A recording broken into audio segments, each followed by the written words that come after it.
Good evening. My name is Bob Lloyd of the NBC Nightly News. Thanks for tuning in. Our top story of the night is the disbandment of the Knights Templar Order of the Catholic Church. The order dates back to 1119 and in its height consisted of 10,000 knights. The Knights of the Knights Templar were known for coming from prominent or rich families from across Europe, and therefore the Knights Templar was known as the wealthiest order of the Roman Catholic Church. The final Grand Wizard of the Knights, Jacques de Molay, admitted recently, along with many other French members, to accusations such as spitting on the cross at induction ceremonies and worshipping false idols. King Philip IV called for the arrest last night.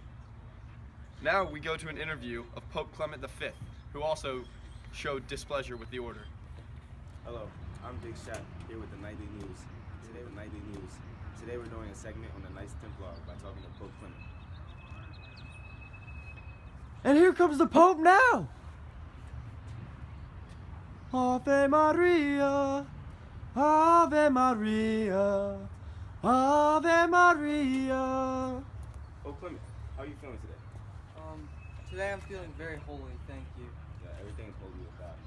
Yes, my relationship with God is quite nice. Hopefully you can feel that bond one day. Hopefully.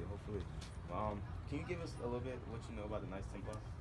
The Knights Templar, yes. Very religious group that I support fully. Okay. Do you know anything about like the decline or the danger of the Knights Templar?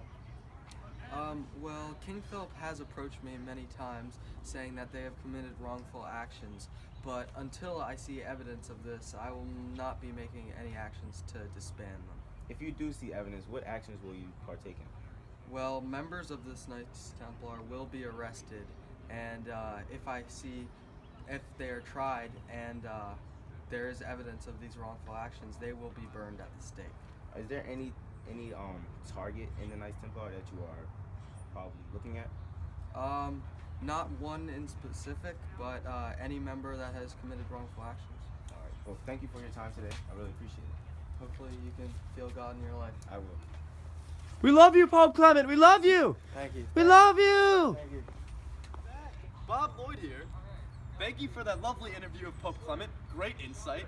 Great interview by Mr. Schaff. But now we got an even more scrumptious interview of Hugh de Paynes, the first Grand Master of the Knights Templar, by none other than guest interviewer Zac Efron. No. I'm Zac Efron, the guest interviewer. Now we have our guest, Hugh de Paynes. Zac! Lovely to meet you. How are you, sir? I'm great, how are you? Okay. I first want to start off with some background knowledge about you. So tell us where you're from, like when you were born, all the credentials. I'd love to. I was born February 9th in the year 1070 in Troyes, France. Okay, nice. Funny, you played a guy named Troy in High School Musical. Okay, so God, I cracked myself. now for our viewers, Mr. Paynes was the co-founder and the Grand Master of the Knights Templar. Can you tell us about the Templar, how the first Templar first started? Well, the Templar started because of the First Crusade. Me and a bunch of my friends back from France, we really felt the calling from the Pope to go down and win the Holy Wars and get the Holy Land back for Catholicism. And after we did win those wars, there was no one to govern the Holy Land. So I went to the Pope and asked if we could start an order to govern the Holy Land and help protect the people. So we started the Knights Templar and it ran from there. Okay, cool. So who did you go to make this request of protection to the Christian pilgrims? I went straight to the Pope. Zac, I mean, who else to go to? The Pope. Pope's the big man. We take our orders from the Pope. We got the order, then we were good to go, and we started our little group there, the Knights Templar. Okay, so and he granted your permission without questioning if there would be any problems in doing so. Yeah, me and the Pope, we go way back. He had no issues with what I had to say, what I wanted to do. He really thought it was a good idea, and it worked out for a while. No issues. We were a tight group there. Okay. Seems like Baldwin II was a smart king. Were you put in charge of the Templar? Would I put Baldwin in charge? Yeah. Never. Kings are too greedy, too many women in their lives, too many jokers. All they care about is wine and how they're gonna maneuver their women around. I myself care about the legacy of the Catholic Church and my Pope and how I can do better for God. Sure. Now, did you feel that the Knights Templar would be such a success? You know, I did, Zach. I did. I really had a gut feeling that this was really going to work out. You know, we all came from pretty prominent families. Nah, I'm not going to not admit that. I mean, we came from good backgrounds, and all of us together with one goal in mind. It really was no failure. It was in sight at all. Okay, thank you, Hugh. Thank you for being our guest. Zach, it's been my pleasure. Wow, what a lovely treat for you listeners. Bob Lloyd here, and that was just a great interview by Zac Efron of Hugh DePaints. You know, what lovely insight. But now we have an even better interview, courtesy of the Dick Van Dyke Show. We have an interview of King Philip IV, the man who called for the arrest of the Knights Templar.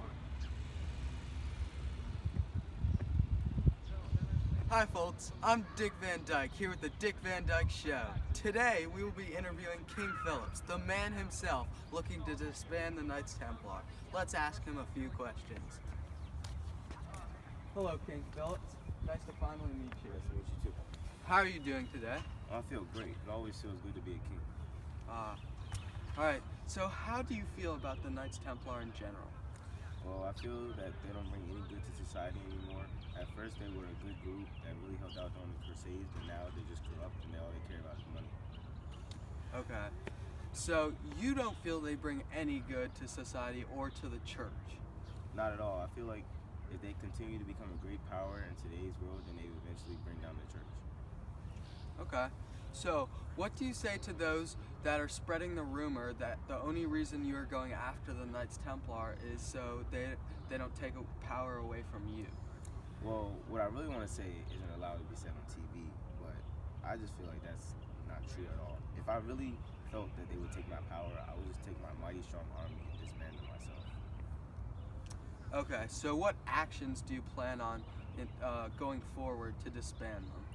Well, of course, I would just try to make sure I can take care of my own homeland, which is France, by arresting those members that live in France that are part of the Knights Templar to start off the movement of disbanding.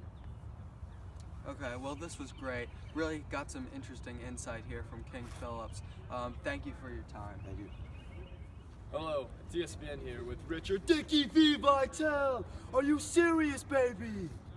We have Joe Corey from the Battle of Acre, a Catholic soldier. And we have Dowd Manzoor, a Muslim soldier from the Battle of the Siege of Acre. I still have some mixed feelings about the battle. Hey. Now watch it now. You all both have your turns to say the side of the battle. So, Joe, what happened and what led to the demise of the Catholics in the Siege of Acre? You know, just didn't play our best. Defensive strategy wasn't there. Didn't crash the boards hard enough. You know, if we had one more battle, we would have won. Most definitely. Interesting. Why did you guys win, even though you did outnumber the Catholics? Why do you think you won the Siege of Acre and took back all Catholic territories from the Holy Land? First of all, we have a good general who's me, and we have good strategies, so we totally crushed them. Yeah. I have heard a lot about you, Mr. Manzo. I've heard you were a ruthless soldier and you performed substantially great in the Siege of Acre. So, what would you have done differently to try to get the victory over Mr. Manzoor? You know, might have just flanked them a little harder. You know how it is. Interesting. Well, there you have it. Joe Corey, on the Catholic side, saying they should outflank him a little bit. One last question for both of you. If I didn't have this divider between you two, and you were standing face to face with Mr. Manzoor after the Siege of Acre, what would you do right now? Some stuff that is not appropriate for our younger viewers. Easy, Caballero, easy. Before I go to Mr. Manzoor, I'd like to talk about the disbandment of the Knights Templar. It's done, and I'm very sorry for your loss, but I hope you have a great life, and I'm glad that you avoided execution. Last words. I'm coming at you. Mr. Manzoor, anything you would do to Mr. Corey over there? I will definitely plant a bomb in his brain. Oh, cut it there. Bob Lloyd, thanks for tuning into this top story of the Knights Templar. We hope you can join us again. But before we cut to the next show, I'd like to have a little memorial for the Knights Templar. You know, they were great men. They protected the Holy Land for Catholics like myself. They did what we couldn't do. They might have lost in the end, but they won in our hearts. And I hope their legacy lives on for a long, long time. Thank you, and good night.